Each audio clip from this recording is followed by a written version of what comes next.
Multiplication theorem of probability. Students, इसका formula होता है जो हमने लास्ट टाइम कंडीशनल प्रोबेबिलिटी पढ़ी थी, P intersection F equal to P E by F into P F. चाहे पी इंटरसेक्शन एफ लिखो चाहे पी एफ इंटरसेक्शन लिखो, बात बराबर है। Equal to P F by E into P E. जब कंडीशनल प्रोबेबिलिटी का याद हो आपको, कंडीशनल प्रोबेबिलिटी होती है अकरेंस ऑफ इवेंट है when event F has already happened. तो ये फॉर्मूला हम लोगों ने लगाया था, इसको क्रॉस मल्टीप्लाई करेंगे तो ये था फॉर्मूला। जो गिवन कंडीशन थी वो अपॉन में आती है ना। तो इस तरह से करेंगे तो हम देखेंगे पी इंटरसेक्शन एफ जो है वो या तो इसके इक्वल है, दोनों कंडीशन सेम रहेगी, मतलब पी ई बाई एफ लिखो इंटू पी एफ या P into P F by E. और अगर कोई मोर देन टू इवेंट्स दे रखे हों तो P intersection F intersection G equal to P E into P F by E into P G upon intersection F. ये multiplication of theorem of probability है। और इसका मतलब ये है कि सक्सेसिव इंटरवल्स में मैंने कुछ निकाला, जैसे मैंने पहले एक वाइट बॉल निकाल ली, फिर मैंने अगेन कोई ब्लैक बॉल निकाली उसमें से, तो इस तरह से क्या प्रोबेबिलिटी होगी, कैसे क्या होगा, तो उसके ऊपर पूरी एप्लीकेशन बेस्ड है। और एक कंसेप्ट और आता है independent event. When occurrence of one event does not affect the occurrence of another. मतलब कोई एक इवेंट हो गया और फिर दूसरा इवेंट हो रहा है तो उस जो हो गया उससे किसी दूसरे को फ़र्क नहीं पड़ रहा। तो इंडिपेंडेंट के लिए कंडीशन है P intersection F equal to P E into P F by E.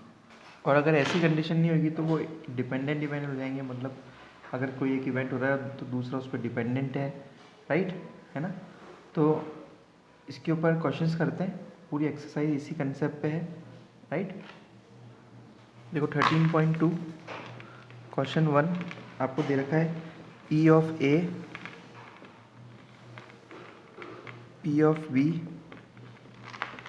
P of A intersection B निकालना है और दे रखा है ये इंडिपेंडेंट इवेंट है। इंडिपेंडेंट इवेंट है तो आपको पता है formula P A into P B, तो 3/5 इंटू 1/5, आंसर 3/5 जा 25। तो ये इंडिपेंडेंट इवेंट की कंडीशन है, राइट। तो 3/25 is the right answer for this.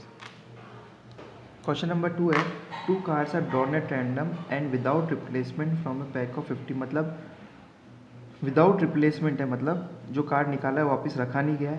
तो find the probability that both cards are black. तो बोथ कार्ड्स आर ब्लैक, तो पी इंटरसेक्शन और एफ हो जाएगा P E into P F. अब पी ई कितना होगा, टोटल कार्ड्स कितने थे शुरुआत में 52 और दोनों ब्लैक होनी चाहिए, तो ब्लैक कार्ड होने की प्रोबेबिलिटी क्या है 26। अब अगले केस में जो वो कार्ड निकाला है वो ब्लैक है, तो एक तो वो कम हो गया है ना, तो 26 में से एक कम कर लिया 25। टोटल कार्ड कितने रह गए 52 की जगह 51 है ना। तो ये तो 1/2 हो गया, तो आंसर 25/102।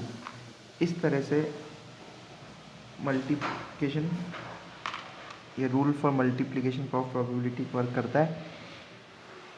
जब एक दे दिया और बोल दिया उसके बाद ही दूसरा निकाल दिया, राइट, है ना। अब जैसे क्वेश्चन नंबर 3 है, बहुत अच्छा क्वेश्चन है, इंपॉर्टेंट भी है।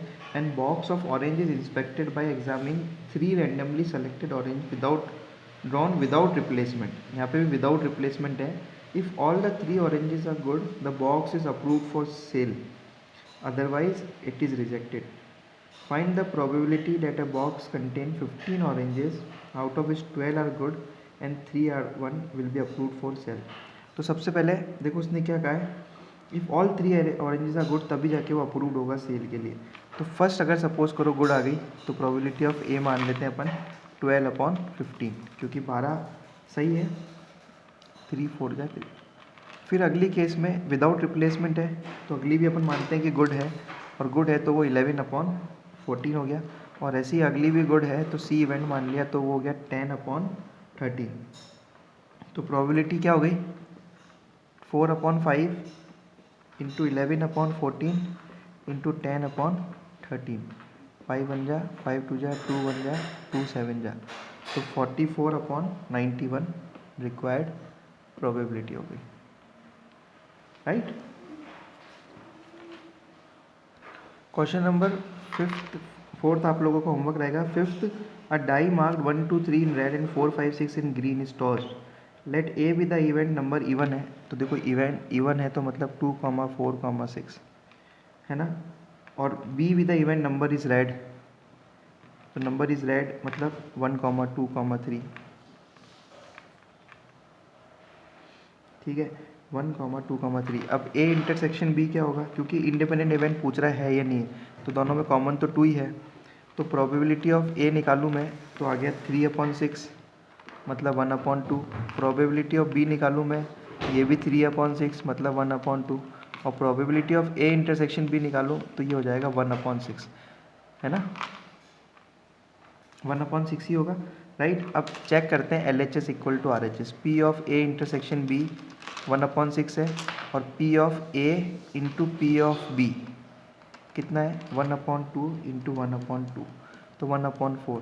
तो LHS is not equal to RHS, hence not an independent event.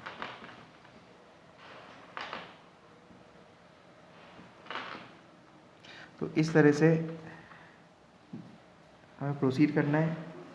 अब जैसे क्वेश्चन नंबर 6 है, वो भी इसी कंसेप्ट है, क्या वो इंडिपेंडेंट है, तो आपको P intersection F equal to P E into P F कर दो, you will get the results. Okay, question number 7 करते हैं। देखो क्वेश्चन नंबर 7 में 2 पार्ट हैं और ये गिवन इन्फॉर्मेशन है। First mutually exclusive, 11th class से आपको याद हो, म्यूचुअली एक्सक्लूसिव में पी ए इंटरसेक्शन बी जो है ना वो 0 होता था, म्यूचुअली एक्सक्लूसिव। तो पी ए इंटरसेक्शन बी 0 होता था, मेरे को पी की वैल्यू पता लगानी है, तो P A union B equal to P A plus P B minus P intersection B, तो 0 हो गया, तो यहाँ वैल्यू रख देता हूँ 3/5 इक्वल टू 1/2 प्लस पी, तो 3/5 minus 1/2 equal to P, LCM 10, 6 minus 5 1/10, तो पी की वैल्यू आ गई 1/10। अब सेकेंड पार्ट में बोल रहा है इंडिपेंडेंट इवेंट है। इंडिपेंडेंट इवेंट के लिए हमें पता है P A union B, P A union B equal to P A plus P B minus P A intersection B को लिख सकता हूँ P A into P B, और सॉल्व हो गया। इसकी वैल्यू भी आपको दे रखी है, इसकी दे रखी है, इसकी पी दे रखी है, इसकी 1/2 इंटू पी/2 हो गई। सॉल्व करेंगे तो पी की वैल्यू 1/5 आ जाएगी।